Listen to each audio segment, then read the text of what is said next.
अस्सलाम वालेकुम जी। उम्मीद करता हूँ आप सब लोग खैरियत से होंगे। अल्लाह आप सबको अपने हिफ्ज़-ओ-अमान में के परेशानियाँ दूर फरमाए और अल्लाह की ज़ात किसी का मुहताज ना करे, अपनी ज़ात का मुहताज रखे। आमीन या रब्बुल आलमीन। आज ऐसा वजीफ़ा मैं बताऊँगा कि अगर आप इसे कर लेते हैं तो आपकी महबूब से जान छुड़ाना मुश्किल हो जाती है, कि वो इतने मोहब्बत करता है कि इंसान ने उतनी तवक्को ही नहीं की होती। बाद लोग अपने महबूब से यही तवक्को करते हैं कि उनका महबूब उन्हें इस हद तक चाहे कि दुनिया में किसी और इंसान ने किसी को ना चाहो। ये अमल जो है, ये वजीफा जो है, इस बात को सच कर देता है। जब आप इस वजीफा को बताए गए तरीके के मुताबिक करते हैं तो दूसरा इंसान आपको टूट के मोहब्बत करता है, उसको किसी और इंसान की परवाह नहीं रहती।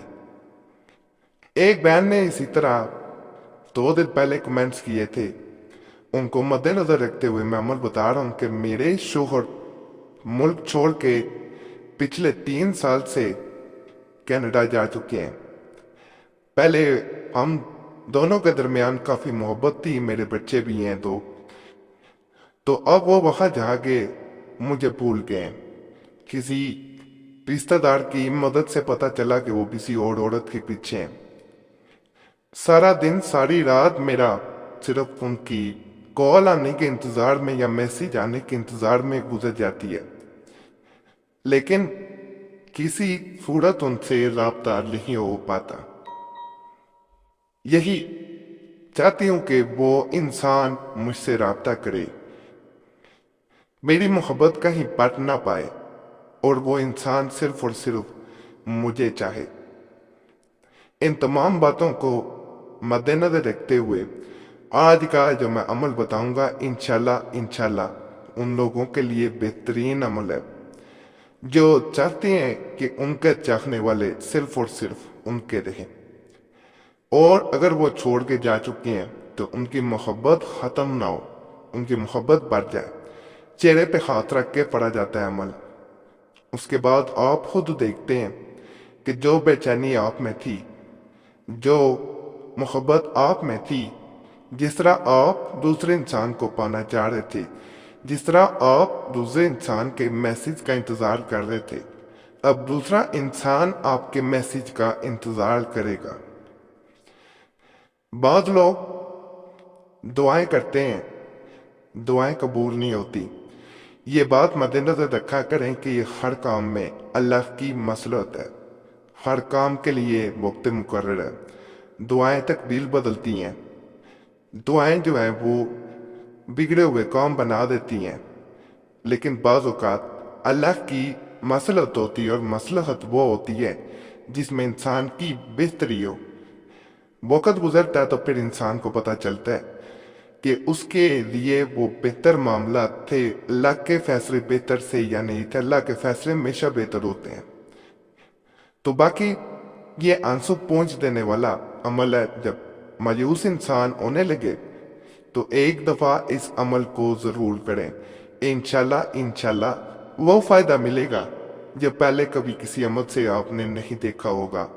दूसरा इंसान सिर्फ और सिर्फ आपको चाहेगा, और जितना चाहेगा इतनी मोहब्बत करेगा कि इंसान जान छुड़ाना मुश्किल इंसान का, जैसे कह सकते हैं, हो जाए। तो आज के अमल में सबसे पहले इजाज़त सबको दे रहा हूँ। इजाज़त के लिए वीडियो लाइक करें, चैनल सब्सक्राइब ना किया हो ज़रूर कर दिया करें, और घंटी के निशान पे ज़रूर दबा दिया करें। बिस्तर पे सुबह शाम रात जिस वक़्त भी सीधे लेट जाना है, दोनों हाथ अपने चेहरे पे रख लेने हैं और ये वजीफा पढ़ना शुरू कर देना है। बखौवल गफूरुल वदूद। इस तरह आपने सिर्फ और सिर्फ 3 दफ़ा पढ़ना है, ज़्यादा नहीं है, 3 दफ़ा। दोबारा फिर वक्फे से दिन में किसी वक़्त भी या रात में जब वक़्त मिले, जब याद आया अपनी से करना है। जब आप 3 दफ़ा पढ़ लेते हैं, उसके बाद सीधे लेते हुए अपने सामने वाली जानब एक फूंक मारनी है, फिर दाएं मारनी है, फिर बाएं मारनी है। 3 दफ़ा फूंक मारी जाती है। दोबारा आपने 3 दफा इसी तरह जब वक़्त मिले पढ़ना है। फिर सामने पहले फूंक मारेंगे सीधे सीधा चेहरा रख के, फिर अपने दाएं फिर बाएं। और जब फूंक मार रहे हो तो उस इंसान का हर दफा नाम लिया जाएगा साथ, जिस इंसान पे अमल किया जा रहा है। इधर आप अमल मुकम्मल करते हैं, इधर आपका अमल जारी रहता है, इधर दूसरा इंसान जो है वो बेचैन होना शुरू हो जाता है। उसके दिल में आपकी लिए मोहब्बत बढ़ना शुरू हो जाती है। अगर मोहब्बत ख़त्म हो चुकी थी तो मोहब्बत पैदा होना शुरू हो जाती है, और उसकी ख्वाहिश पैदा होना शुरू हो जाती है कि वो अपनी तमाम जिंदगी आपके साथ गुजारे, उसकी हर सुबह हर रात आपके साथ हो। तो इंशाल्लाह मोहब्बत पैदा करने का बेहतरीन अमल है। इजाजत, सबको दोबारा कह रहा हूँ, दे रहा हूँ, वीडियो लाइक कर दें, चैनल सब्सक्राइब कर दें, और फायदा और अल्लाह की ज़ात का शुक्र अदा करना कभी भी न भूलें। वो ही ज़ात है फायदा देने वाली, और दुआओं में ज़रूर याद रखें। बाकी अल्लाह सब पे फजल फरमाए, सब पे रहम फरमाए, सब की नेक निजात पूरी फरमाए, आमीन या रब्बुल आलमीन। सल्लल्लाहु तआला अला खैर खल्क़ि नूर मोहम्मद अल साबिर माइन बरहमतिक।